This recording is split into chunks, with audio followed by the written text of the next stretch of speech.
You're listening to the Life Edge Podcast, the place to learn, grow, and succeed.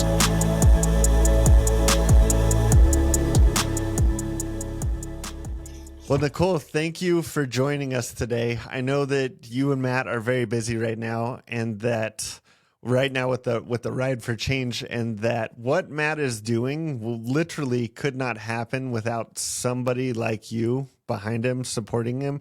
And I truly believe in the statement that behind every good man is a great woman. And so I really feel that you are that great woman for Matt in allowing him to do the amazing thing that he's out there doing. So I want to first off just say thank you for that. But also I want to, before we jump into where you guys are at now and what's going on for the Ride for Change, I want to go back even further and get into initially when Matt proposed the idea to you of 7 and 7 and running 7 marathons in 7 days. What was your initial thought when he came to you with that? We were actually sitting on the sofa, and I remember the date. It was February 9th, 2022, and we were having conversations about purpose and how that changes through the life cycles of our lives. And with his athleticism, he thought he could use that in a way to propel his giving back and his purpose. And children was always a thing for us, and especially for him. Any child that was suffering or hurting or in some kind of pain just pulled at his heartstrings. And he said, I want to run. I can run, and we're going to raise money for kids. And I went, all right. And then he said, I'm going to run from Jasper to Canmore. And I first kind of went, oh, all right. Like I still wasn't equating. And he said to me, well, how far is that? So I Googled it, and it was about 311 kilometers. And he immediately ran the numbers in his head and went, that's 7 marathons. I can do that in 7 days. Let's find a charity. And I said to him, like, are you nuts? Because that's a lot. I know. We've been together for a lot of years. I was with him when he ran his first and only previous marathon. And it's not that I had doubts that he could do it. I just thought that's a really knee-jerk, off-the-cuff thing. But I know him well enough to know that when he sets his mind to something, there's just no stopping. And so within 24 hours, we found a charity, and he started training, and off to the races we were. So you guys train, you prepare, you run the 7 and 7, you chase for him, make sure that all happens. But that's a week, right? So that I think a lot of people can relate and be like, you know what, I could do a week. What was it like when he was like, hey, now we're going to do this again, but it's going to be over 3 months of your life dedicated to following me around?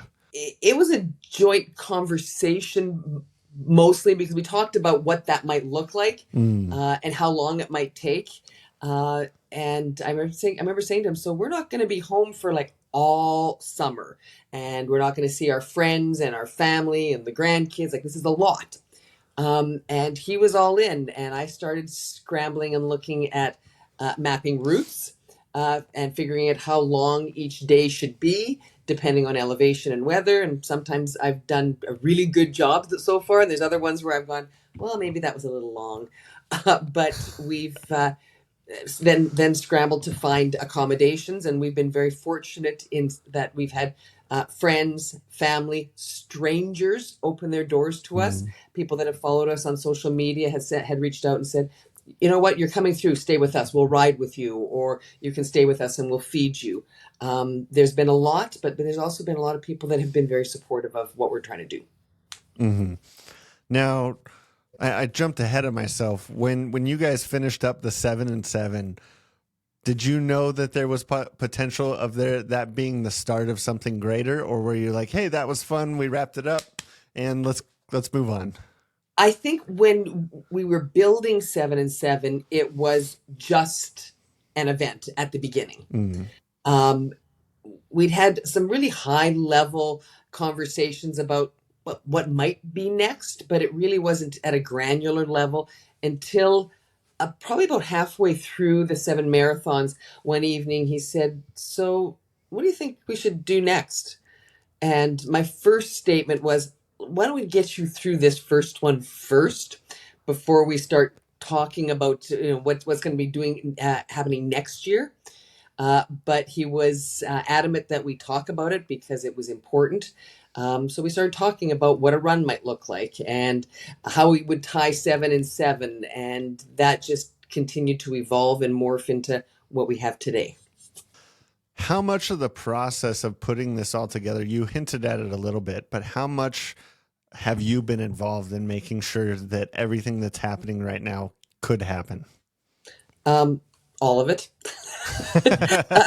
I'm involved, and that's not to say that Matt doesn't do anything, because he does a lot. We're both actively involved with social media and media, and reaching out to sponsors and the all of the affiliates across the country that we're dealing with from You Can Ride Too.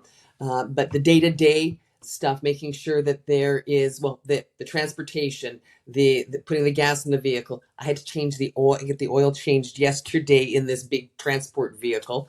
All of those things come down to me, because by the time he gets off the bike, he's exhausted, and understandably so. So I'm doing all of that stuff during the event, and planning for and making scads and scads of lists to make sure I didn't forget anything pre-event. Yeah. You sound, so this is the first time we've got to have a nice long conversation. You sound like you actually enjoy some of this. The way you're talking about it is, so give us a little background. Where did because a lot of people, I could just put my wife into your position, and the undertaking that you've done is intimidating to her. The amount of logistics putting together, having to get the oil changed on the vehicle, like having to figure out where food and gasoline's come from. Not that she's not helpless, she could do it, but it's just to do that, for literally just be like, hey, you're on your own for the next 3 months. You need to manage everything and take care of me. Well, I don't know. I do enjoy the overwhelming majority of it. There are for me, the toughest parts are when I'm watching Matt have struggles on the road, and whether that be struggles because of weather or struggles because there are some serious traffic issues in terms of the volumes that he's dealing with, or just those days when you wake up in the morning and it wasn't a good day, or a good night for sleep and recovery, so it's not going to be a good day for cycling, especially if he's got some elevation to tackle. Watching him struggle with that is hard for me, because I can't fix it for him. And I know that he needs to fix it for himself and manage that. But I'm there to fix all the other stuff so that he doesn't have to worry about that. Mm-hmm. And that's where we work as a team. How have you been able to balance that? Because I could see from your perspective, for me, I would want to constantly be like, here's how you fix your problem. But knowing that you have to, how are you managing that tension? By and large, I know not to, in this field, I know not to have him taking on an additional task to fix something, because he has to remain focused on the cycling. And at the end of a specific days when we were at an event, he has to be focused on the kids and that charity affiliate. Having him look after anything else is counterintuitive, it's counterproductive, because he's exhausted by the end of it. So to have him focus on something else, it's not going to get done either properly, or the way he or I need it to be done. So he relies on me to get it done, and he trusts that I am going to get it done. And that is that comes down to who I am intrinsically, and it also comes down to the fact that I spent 30 plus years with an organization, and more than half of it in leadership roles. So I get that stuff. So I do what needs to be done when it needs to be done, and I change lanes in how it's being done depending on the circumstances at the moment.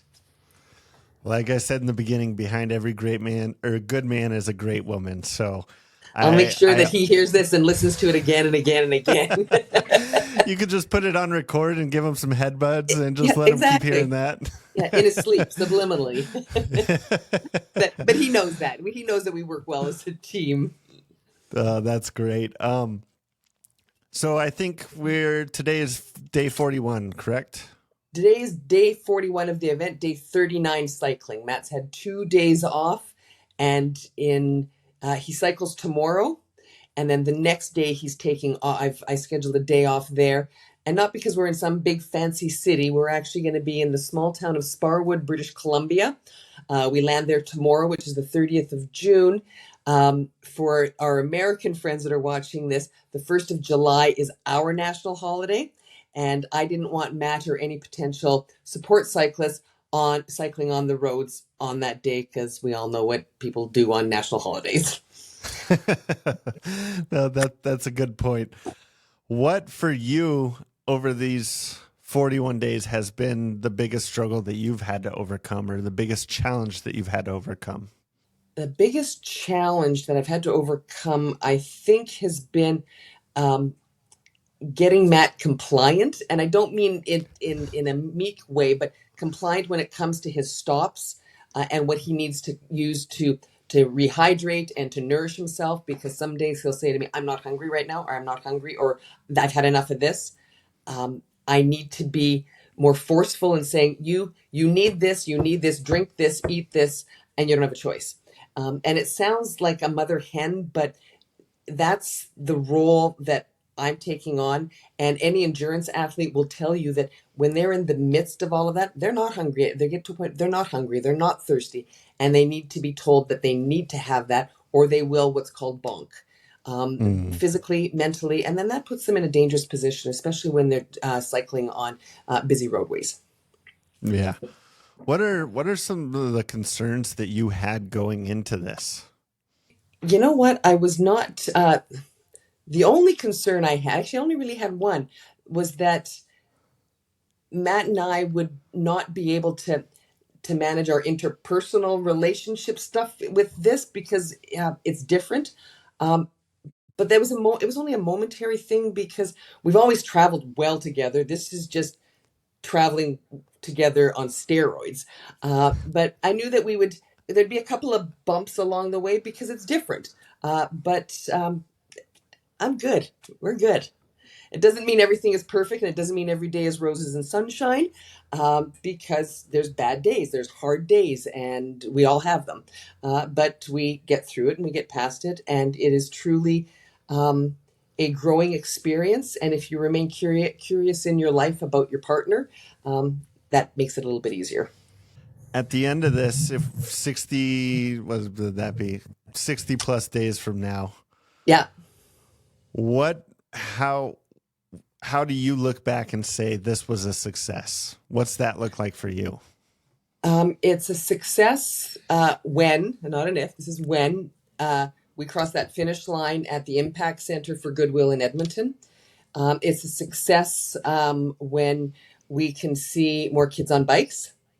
And it's a success because we've raised awareness for this exceedingly worthwhile uh, charity and cause. And if we're getting more people on that boat and on that ship, and that whisper that we have been talking about is now a huge roar, that's success. What is it like for you, from your perspective, interacting with everyone that you're talking to and driving by and all these people that are coming up to you and saying, what are you two up to right now? It's I'm passionate about it. When people come talk to us, I talk to them about what Matt's doing, and there are people that don't get that he's going from east to west, which is the absolute wrong way to go because he's facing more headwinds, and today is no exception. Um, so explaining that, and then they kind of get it. But the folks that understand that, it's really cool to see the look on their faces when they pull us. They follow us in a vehicle. They pull over. They walk up to the vehicle when I'm getting gassed or iced for the cooler chest, and start asking questions. Or we're pulled over on the side of some remote road somewhere, and a farmer pulls up, and they think it's really cool what we're doing, and they think Matt is like amazing and nuts all at the same time.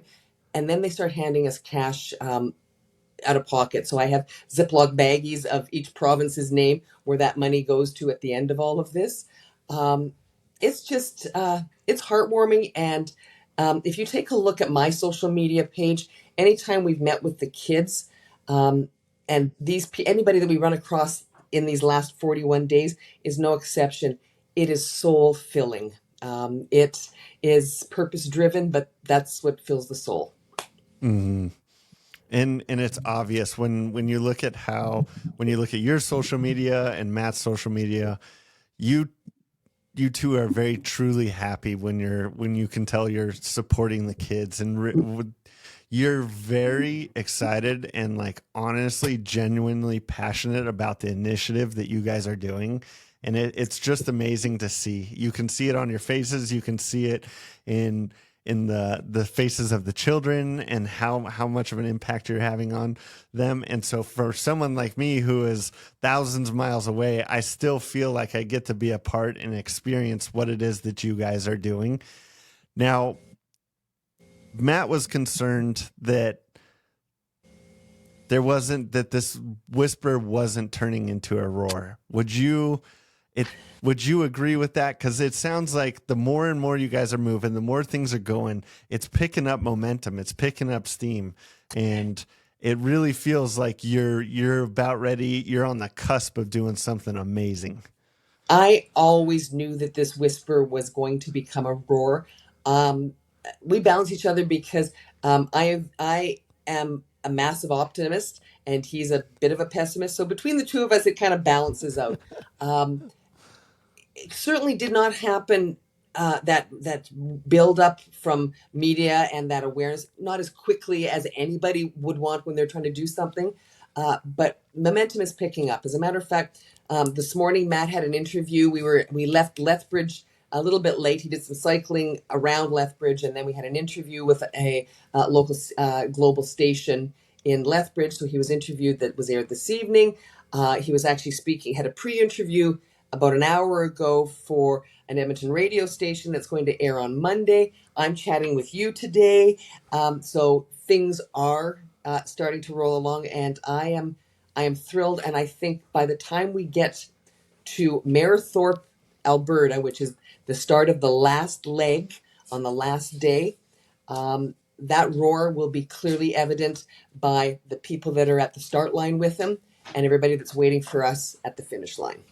And I'm trying to do everything we can over here. I actually don't tell Matt this, even though I know he's listening. I put together a small team of people that we're trying to, a couple days in advance, reach out into these local areas that you guys are at and let them know you're coming through. And so like I sent an email to the district of Sparwood already, letting them know you're coming through and trying to get them to reach out to you. I don't know if it's helping, but we're sure trying. So, But listen, every little thing that everybody does makes a difference. We one person can't change the world and can't make it, but one person helps influence a whole bunch of other people, and we collectively can make that massive change. So it just takes one person to build that. So thank you very much. yeah, you're welcome. How has these 41 days changed your perspective of Canada, the landscape, but also the people? Um, I've always known that we've had this. We live in a huge country. We're the second largest landmass on the planet, and that's all really well and good to say, but until you see it, and I get not everybody can do what we're doing, uh, but it's what we've seen are the stuff that you see when you take the back roads. I posted it one day, and I've talked to people about this. When you take the major coast to coast highways and the major like interstate highways and the provincial highways, those big massive ones that the transport trucks use, and they're necessary to transport goods, and they're necessary for people that don't know how to breathe yet and take time. But in order to see your country, your province, your state, wherever it is that you live, on either side of you, you take the back roads. That's where you see the real people, and that's where you see the generosity of spirit and the things that fill your soul. That's amazing. What can the people do to help support you and Matt in the initiative and Ride for Change? Oh my gosh, I don't think we can say this enough. It's follow Matt at Divine Transformation. you see a whole bunch of his posts that mine are collaborated. So it's Nicole Devine 2020, but Matt Devine, or Divine Transformation is number one. We also have our website that is rideforchange.ca. And on the Ride for Change spot, there's that little donate button on the top. And we want people to like and comment. And so important to share, because even if a viewer and a follower really likes the content, but they can't donate for whatever reasons, they may know somebody that can. So share it, share it, share it, so that it can get out there what we're doing, and we can get more kids on bikes so that they can enjoy the freedom and the joy of riding a bike. It's transformative. Well, Nicole, I will make sure to include all of those links. Everyone go follow Matt, go follow Nicole, and if you can, please donate at rideforchange.ca. I will include all that down below in the show notes. But I can't thank you enough for taking some time out. I know you're very busy and you got to get it back to helping Matt. So please take care of him. I've grown to like him quite a bit, as much as I've grown to like you. So I appreciate you too, and keep being a great woman that's supporting a great man. So thank you. Thank you so very much. I appreciate your time today.